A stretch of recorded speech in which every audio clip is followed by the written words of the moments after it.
पंजाब और खैबर पख्तूनख्वा असेंबलियों के इंतखाबात कब होंगे, इस हवाले से सुप्रीम कोर्ट में अहम तरीन समाअत शुरू हो गई है। लेकिन साथ ही दोनों सूबों में इलेक्शन से मुताल्लिक मज़कूर नोटिस पर दो जजेस का एक अहम तफसीली फैसला भी सामने आ गया है। चीफ जस्टिस उमरता बंदियाल ने अपनी सरबराही में justice Ijazul Ahsan, justice Munib Akhtar, justice Aminuddin और जस्टिस जमाल बंदूखेल पर मुश्तमिल 5 रुकनी बेंच तश्कील दिया, जिसने आज 1 मार्च के फैसले की खिलाफ वर्जी से मुताल्लिक तहरीक इंसाफ की दरख्वास्त पर समाअत शुरू की है। लेकिन आज की समाअत मुकम्मल होने के कुछ ही देर बाद जस्टिस मंसूर अली शाह और जस्टिस जमाल बंदूखेल ने मज़कूर नोटिस पर अपना तफसीली फैसला जारी कर दिया है, जिसके बाद उस फैसले से मुताल्लिक ही नई आईनी बहस शुरू हो गई है। यानी सुप्रीम कोर्ट ने आज जिस फैसले की खिलाफ वर्जी से मुताल्लिक समाअत शुरू की है, उस फैसले पर ही सवालिया निशान लग गया है। 1 मार्च का फैसला 3-2 का फैसला है या 4-3 का फैसला है, इस हवाले से इबाहम पैदा हो गया है। चीफ जस्टिस ने जिसे 3-2 का फैसला करार दिया, आज 2 जजेस ने उसे 4-3 का फैसला करार दिया है और नतीजा उलट है। चीफ जस्टिस के सुमोटो दायरा इख्तियार और अदालत को चलाने के तरीका कार पर भी सवालात उठा दिए गए हैं। मुल्क में इंसाफ के सबसे बड़े इदारे में एक ऐसी सूरत हाल पैदा हो गई है जिसका नतीजा क्या निकलेगा ये किसी को पता नहीं है, लेकिन इसके असरात सिर्फ अदालत ही नहीं बल्कि मुल्क के सियासी निज़ाम और मुस्तकबिल पर भी होंगे। आज की समाअत और 2 जजेस के तफसीली फैसले को आपके सामने रखेंगे, लेकिन इससे पहले लाजमी है कि आपको इस सब का पस मंज़र बताया जाए। सुप्रीम कोर्ट में यह सारा मामला उस वक्त शुरू हुआ जब गुज़िश्ता साल 17 मई को chief justice Umar Ata Bandial, justice Ijazul Ahsan, justice Munib Akhtar, justice Mazhar Alam Mian Khel और जस्टिस जमाल खान बंदूखेल पर मबनी बेंच ने आइन के आर्टिकल 63A की तशरीह करते हुए 3-2 की अक्सरियत से यह करार दिया था कि मुनहरिफ अराकीन का वोट शुमार ही नहीं होगा।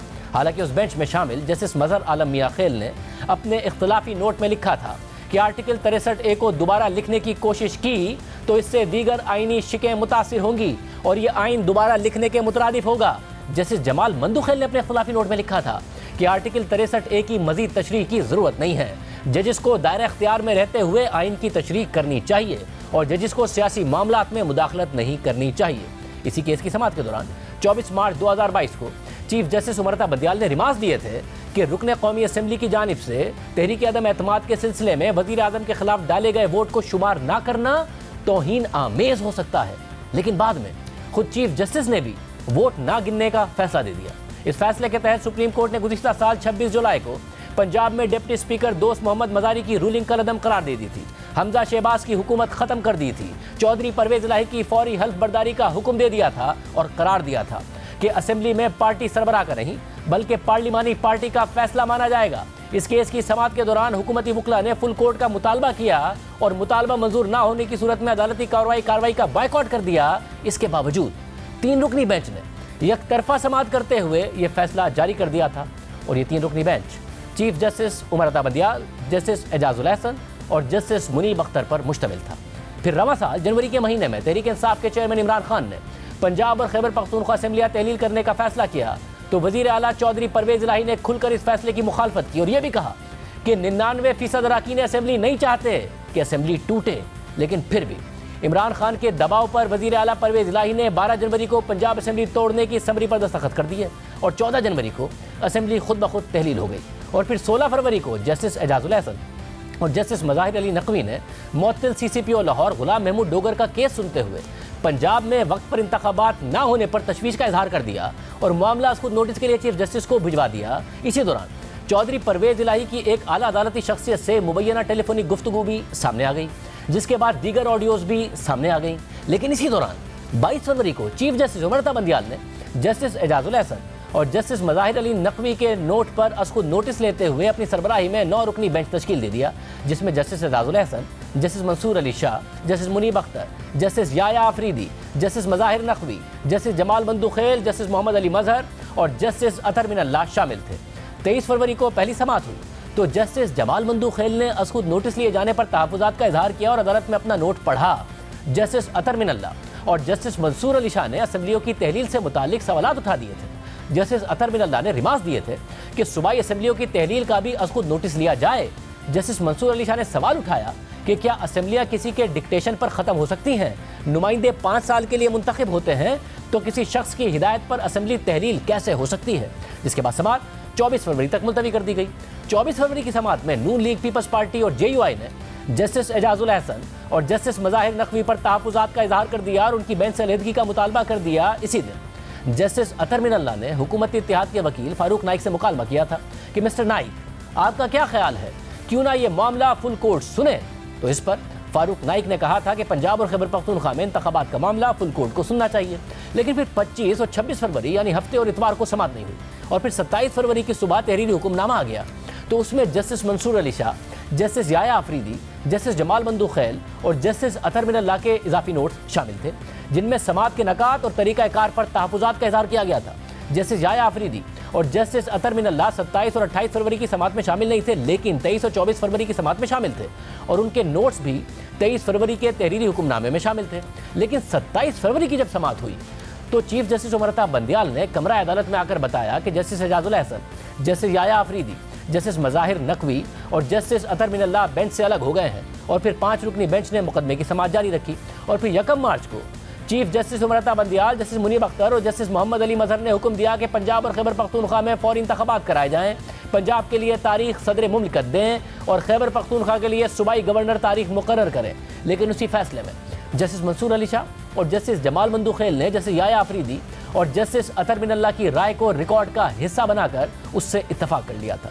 इससे हुकूमती इत्तेहाद ने यह नतीजा निकाला था कि यह 4-3 का फैसला है, जबकि इलेक्शन कमीशन की तरफ से पंजाब में इंतखाबात 30 अप्रैल के बजाय 8 अक्टूबर को कराने के फैसले पर और खैबर पख्तूनख्वा में भी इलेक्शन में ताखीर पर तहरीक इंसाफ ने 3-2 के फैसले की खिलाफवर्जी पर दोबारा अदालत से रुजू कर लिया। और आज तहरीक इंसाफ की दरख्वास्त समाअत के लिए मुकर्रर की गई तो उसके बेंच में चीफ जस्टिस ने अज खुद नोटिस केस सुनने और अपने नोट्स देने वाले जस्टिस मंसूर अली शाह, जस्टिस याया आफरीदी और जस्टिस अतर मिनल्ला को तो नहीं लिया, लेकिन जस्टिस एजाजुल एहसन को बेंच का हिस्सा बना लिया, जिस पर हुकूमती वकला ने तहफ़्फ़ुज़ात का इज़हार किया था और वो खुद ही बेंच से अलग भी हो गए थे। जस्टिस याया आफरीदी और जस्टिस अतर मिनल्ला खुद बेंच से अलग नहीं हुए थे, बल्कि अपना मामला चीफ जस्टिस पर छोड़ा था। चीफ जस्टिस ने दोनों जजेस को उस वक्त भी बेंच से अलग कर दिया था और आज बनने वाले बेंच में भी शामिल नहीं किया। हुकूमती वकला ने सुप्रीम कोर्ट के 2 सीनियर तरीन जजेस जस्टिस काजी फाइज ईसा और जस्टिस सरदार तारिक मसूद की खुद नोटिस केस सुनने वाले बेंच में शमूलियत का मुतालबा भी किया था, लेकिन दोनों सीनियर जजेस न सिर्फ उस बेंच का हिस्सा नहीं थे, बल्कि आज बनने वाले बेंच में भी शामिल नहीं है। मौजूदा बेंच में जस्टिस मंसूर अली शाह भी शामिल नहीं है, जिन्होंने न सिर्फ खुद नोटिस केस आखिर तक सुना था, बल्कि वो जस्टिस मुनीब अख्तर, जस्टिस अमीनुद्दीन खान और जस्टिस जमाल मंदू-खैल से सीनियर भी हैं। आज समाअत के आगाज़ में तहरीक इंसाफ के वकील बैरिस्टर अली जफर अदालत में पेश हुए और दलाइल में कहा कि सुप्रीम कोर्ट के हुक्म की 3 बार तौहीन की गई। इलेक्शन कमीशन के पास इंतखाबात की तारीख देने का इख्तियार ही नहीं था। गवर्नर खैबर पख्तूनख्वा ने सुप्रीम कोर्ट के हुक्म के बावजूद इलेक्शन की तारीख नहीं दी।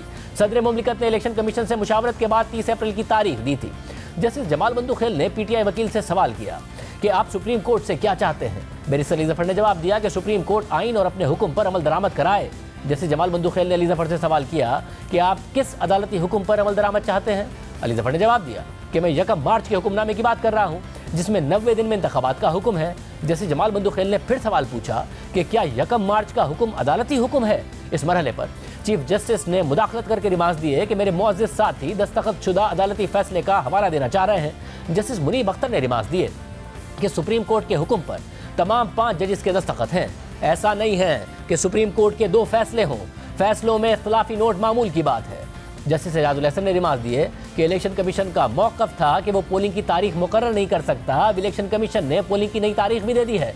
क्या ये इलेक्शन कमीशन के मौक़िफ़ में तज़ाद नहीं है। चीफ जस्टिस उमर अता बंदियाल ने रिमार्क्स देते हुए कहा कि सबसे अहम सवाल यह है कि क्या इलेक्शन कमीशन सदर मुमलिकत की दी गई तारीख बदल सकता है। ये पहली बार हुआ है कि इलेक्शन कमीशन ने सदर की दी गई तारीख को बदला है। हमने देखना है कि इलेक्शन कमीशन के पास सदर की दी गई तारीख बदलने का इख्तियार है या नहीं। इलेक्शन कमीशन ने इंतखाबात मुलतवी करने में आर्टिकल 254 का सहारा लिया है। क्या ऐसे मामले में आर्टिकल 254 का सहारा लिया जा सकता है। आर्टिकल 254 आइन की खिलाफ वर्जी की इजाज़त नहीं देता। हम जल्द अज जल्द इस केस का फैसला करना चाहते हैं। इलेक्शन कमीशन पीटीआई की दरख्वास्त में उठाए गए सवालात पर जवाब दे।